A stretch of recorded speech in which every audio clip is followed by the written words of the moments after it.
Bonjour à toutes et à tous, heureux de vous retrouver pour une nouvelle émission de 100% de Quintet. Ce samedi, on va prendre la direction de l'hippodrome d'Anguin pour le prix Dominique Savary. C'est une compétition de vitesse qui nous attend, disputée sur les 2150 mètres de la piste. Ils seront 8 en première ligne et 7 en seconde ligne, 15 concurrents au départ, des concurrents d'âge que vous connaissez très bien. Vous allez voir que, pas plus tard d'une semaine de cela, dans le précédent Quintet disputé à Anguin, samedi dernier exactement, on va retrouver 5 compétiteurs qui vont se retrouver dans ce prix Dominique Savary, probablement pour une revanche. Au papier, on peut également détacher 2-3 bonnes bases qui peuvent servir au Quintet Plus, mais n'hésitez pas, bien sûr, à élargir vos jeux, parce que les surprises peuvent être à l'arrivée pour les 4-5e places. N'hésitez pas à tenter quelques petits outsiders, voire même avec des outsiders un peu plus spéculatifs. Allez, c'est parti, on entre dans le vif du sujet en brossant le tableau des partants.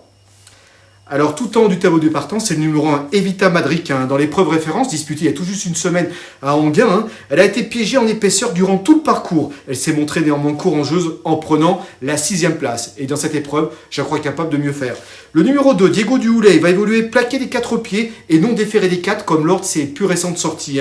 Mais sachez qu'en étant plaqué des 4 pieds, il a déjà marché une 12-1 sur ce parcours en prenant la 3e place, ce qui lui confère bien sûr une belle chance. Le numéro 3, Empereur The Best, après une longue mauvaise passe, il vient de retrouver le chemin du succès sur l'herbe de la Gacilly. Pour son retour sur le dur, je m'en méfie, le lot est plus relevé, mais il ne faut pas oublier que c'était un ancien bon cheval, donc je m'en méfie. Le numéro 4, Éclair Gold, il vient de bien se comporter dans l'épreuve référence, où il n'a pas eu les coups des franches pour finir. Il n'a pas de marge, mais il a besoin d'un déroulement fluide, c'est le cas, il est compétitif pour les places. Le numéro 5, Film Pearl of Love, elle vient de terminer 2e du prix de la Porte de Montmartre, c'est cette épreuve référence que je vous indiquais, alors qu'il servait de support bien sûr au Quintet Plus. Elle n'aura pas cette fois-ci Erolina sur sa route, et elle peut, pourquoi pas, encore une fois, jouer un tout premier rôle à l'arrivée, c'est une base. Le numéro 6, Disco d'Ocagne, il vient de gagner à réclamer sur le parcours. Alors pourquoi pas pour une surprise, et il dépend du tandem Soulois-Galagadec, alors il peut pourquoi pas pimenter les rapports. Le numéro 7, Falco Berry, il est vraiment super bien engagé au plafond des gains, il est face à une opposition dans ses cordes, et j'en fais une première chance. Le numéro 8, Fluo Mélois, comme vous le connaissez, il a bâti l'essentiel de son palmarès au monté. Alors cet engagement à la clé va probablement l'amener au mieux pour une prochaine épreuve au monté. Donc je vous invite à le suivre pour l'avenir, mais dans l'immédiat, je ne l'ai pas retenu. Le numéro 9, Fille du Chêne, elle vient de se réhabiliter dans l'épreuve de référence dans le prix de la Porte Montmartre, en prenant la 3e place à l'issue d'une belle fin de course. Je la vois une nouvelle fois confirmée, c'est avec le numéro 9, elle va patienter, venir finir, et pourquoi pas encore jouer un bon rôle à l'arrivée. Elle a sa chance, comme je le dis, malgré un numéro 9 qui n'est pas forcément très confortable. Le numéro 10, Fignot du Pomereux, lors de son avant-dernière sortie, il marchait comme une 18 sur les 2100 mètres de la grande piste, derrière les intouchables Garibaldi et Fine Pearl of Love qu'il retrouve dans cette épreuve. Et par rapport à sa récente sortie, il va évoluer déféré, donc il peut se placer. Le numéro 11, Extra du Châtelet, c'est le spécialiste du parcours. Une nouvelle fois, c'est un candidat aux places, voire pourquoi pas même aux belles places. Le numéro 12, Forto Deo, il n'a pas de marge, il trouve une tâche compliquée en seconde ligne. Voilà, et c'est un simple outsider avant le coup. Le numéro 13, Excel d'amour, ce n'est pas une impossibilité pour les places, mais il a besoin quand même de me rassurer. Le numéro 14, El Magnifico de Loup, c'est un cheval de classe. Il n'aura contre lui que d'effectuer sa rentrée. Et Christophe Martens a déclaré dans nos colonnes qu'il faisait bien sur sa fraîcheur. Alors je vous invite à vous en méfier particulièrement et ne pas l'oublier, évidemment, au moment du choix. Le numéro 15, Drop de Colville, il n'a pas de marge et il s'attaque à forte partie. Il est temps pour nous de faire le papier.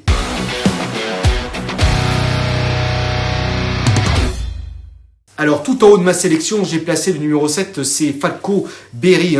Il est face à un très bon engagement au plafond des gains, c'est le plus argenté du lot. L'opposition est dans ses cordes. En juin dernier, j'oublie pas qu'il a terminé 2e de Flash Gordon à Vincennes. Et il devançait ce jour-là Eberton. Eberton, c'est un élément qui a gagné par la suite son quintet sur le parcours du jour. Et il battait également ce jour-là... Falco Berry, lorsqu'il se classait 2e de Flash Gordon, il battait Erolina. Erolina qui a trouvé son jour justement dans le quintet référence, le prix de la Porte de Montmartre, il y a tout juste une semaine de cela. Les lignes sont plutôt bonnes. Et pour enfoncer un peu le clou, il s'est placé également en 4e de Fakir Maé à Vincennes, il n'y a pas si longtemps que ça. Il l'avait attaqué durant le parcours et il s'est montré courageux pour aller jusqu'au bout parce que Fakir Maé, c'est pas n'importe qui, c'est pas le premier venu, c'est un élément qui disposerait d'une première chance dans cette épreuve. Jean-Michel Bazir a déclaré dans nos colonnes que le cheval est en forme, évidemment, et qu'il va jouer la victoire. J'ai eu l'occasion d'en converser avec toi en début de semaine et il m'a dit textuellement qu'il va jouer la victoire. Hein.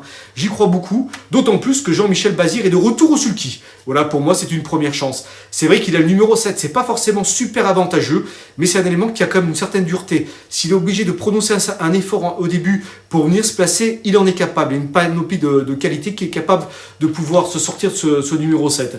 Voilà, pour moi, j'ai envie de dire, il est capable de trouver son jour dans ce lot-là. C'est un lauréat en puissance dans cette compétition. Le numéro 5, Fine Pearl of Love, que j'ai placé en deuxième position. On a trouvé Carolina, comme je le disais en préambule, pour lui barrer le chemin du succès. Il n'y a pas plus tard que samedi dernier. Hein. D'ailleurs, on a une épreuve référence à vous proposer. Hein. On a pu la voir, vous avez les images sous vos yeux. Hein. Elle a pisté tout le long du parcours Evita Madrid, hein, qui a emmené le wagon 2. Et elle a vu bien finir, hein, mais pas aussi vite que Carolina côté corde, qui a vraiment créé la décision assez facilement dans les derniers mètres de course hein, pour s'imposer vraiment comme à la parade. Hein. Mais néanmoins, Fine Pearl of Love se prenait une très belle deuxième place ce jour-là. Le numéro Fille du Chêne terminé troisième. Elle a longtemps attendu sur une quatrième ligne côté corde. Elle a fait le petit parcours et elle est venue bien finir pour prendre la troisième place. Hein. Le wagon d'accord était le bon parce que on a pu voir Carolina et Fille du Chêne ont pu figurer à l'arrivée en faisant le petit parcours. Hein. La sixième place dans cette épreuve a été prise par Evita Madrid qui n'a pas eu le bon parcours. Elle a été obligée de voyager pendant tout le parcours à 2, le nez au vent, mais elle a pris quand même une méritoire sixième place devant Éclair Gold qui prenait la 7e place. Hein. Long de la corde, il a pisté tout au long de la route le Fille du Chêne. Il est venu prendre la 7e place, mais il n'a pas eu le coup des franches, bien sûr, pour finir. Hein. Il aurait pu finir plus vite et plus près. Il n'a pas pu totalement s'exprimer. Donc voilà, donc 7e. Et j'ai oublié le 4e qui est Extra du Châtelet. Comme vous avez pu le voir sur ces images, il est venu de la seconde moitié du peloton, bien finir en pleine piste. Hein. Et j'avais eu l'occasion de converser également avec David Thomas peu après l'épreuve. Il me disait qu'on était un peu plus près dans le parcours, il a pu être 3e. Hein. Donc voilà, donc je m'en méfie également de cet Extra du Châtelet. Hein. Alors pour en revenir à Fine Pearl of Love, en juin dernier, il ne faut pas oublier qu'il est terminé deuxième de Garibaldi, qui n'est pas le premier venu. Vous le prenez dans ce lot-là, vous le mettez dans ce lot-là, il a une première chance, évidemment, hein, c'est le grand favori. En juin dernier, elle terminait deuxième en marchant 1:10.5 sur les 2100 mètres de la grande piste, hein, ce qui n'est pas rien. Donc c'est un chrono quand même assez révélateur. Hein. Elle court un peu rapprochée, comme d'autres concurrents du lot, hein, mais Manu Varin disait qu'elle devrait normalement finir sur le podium, et j'y crois aussi. Hein. Donc voilà, donc retenez-la en bon rang, c'est Fine Pearl of Love. La troisième place, je l'attribue à Evita Madrid qui a joué de malchance le dernier coup. Malheureusement, elle a été piégée tout le parcours à 2, le nez au vent. Hein. Elle a ramené tout le wagon de 2, et sachez qu'elle prenait la 6e place, comme je le disais, et dans une course quand même qui marchait 1:12.5. Hein. D'autres concurrents, beaucoup de concurrents ont reployé, mais pas elle. Hein. Elle s'est montrée courageuse hein, dans une course qui marchait quand même 1:12.5, ce qui n'est pas rien. Donc moi j'y crois beaucoup, c'est une jument qui apprécie les parcours de vitesse, elle aura le numéro 1.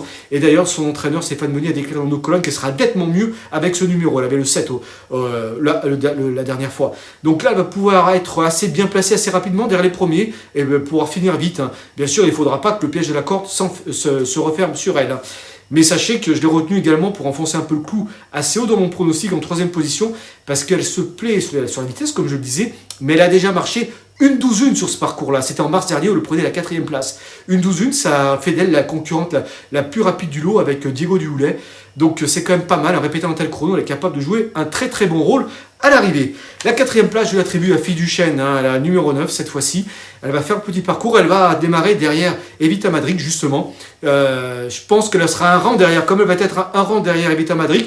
Je la place juste derrière dans mon classement final.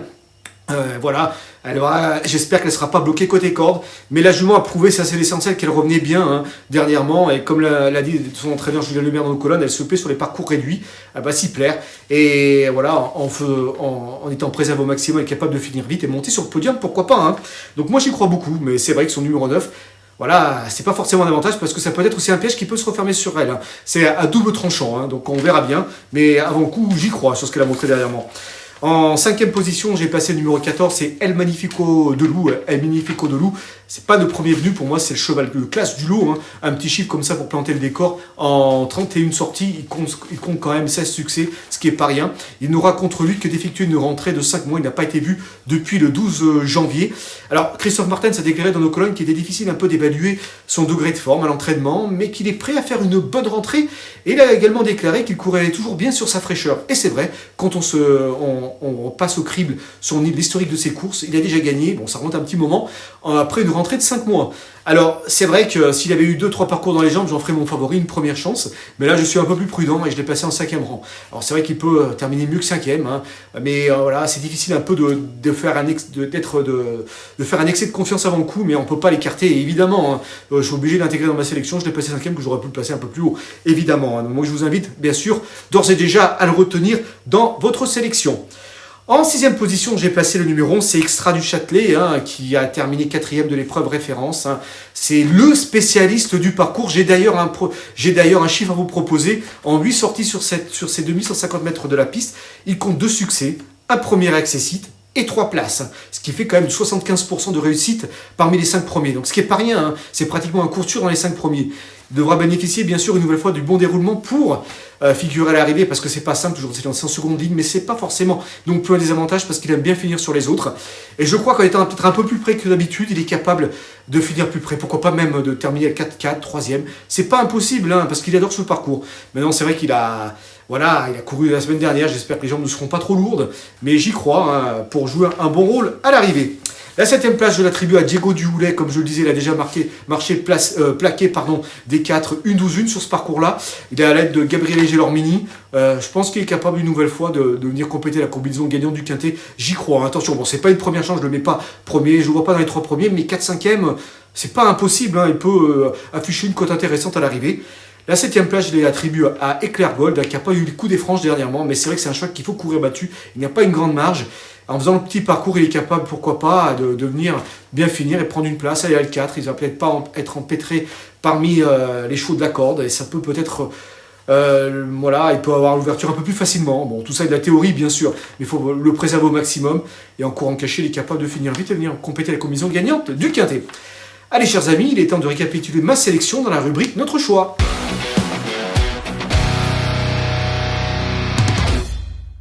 Alors tout au long de ma sélection, j'ai placé le numéro 7, c'est Falco Berry, suivi du 5, Film Pearl of Love, suivi du 1, Evita Madrid, suivi du 9, Fille du Chêne, et suivi du 14, El Magnifico de Loup. Le petit cheval du jour, c'est Aura Cell, c'est une concurrente d'origine italienne. Malheureusement, elle a déçu dans le quintet Cabourget vendredi dernier, il y a à peu près une semaine de cela. Là, elle retourne aux montées, elle est plus confirmée dans cette spécialité, mais elle compte quand même des références intéressantes depuis ses débuts sous la selle. Elle compte 3 sorties, 2 premières accessites et un second accessite en 3 sorties, c'est pas mal. Elle revient sur une piste où elle avait terminé 2e lors de sa dernière sortie aux montées. C'était sur plus court, elle va sur plus long. Je crois capable une nouvelle fois de monter sur le podium.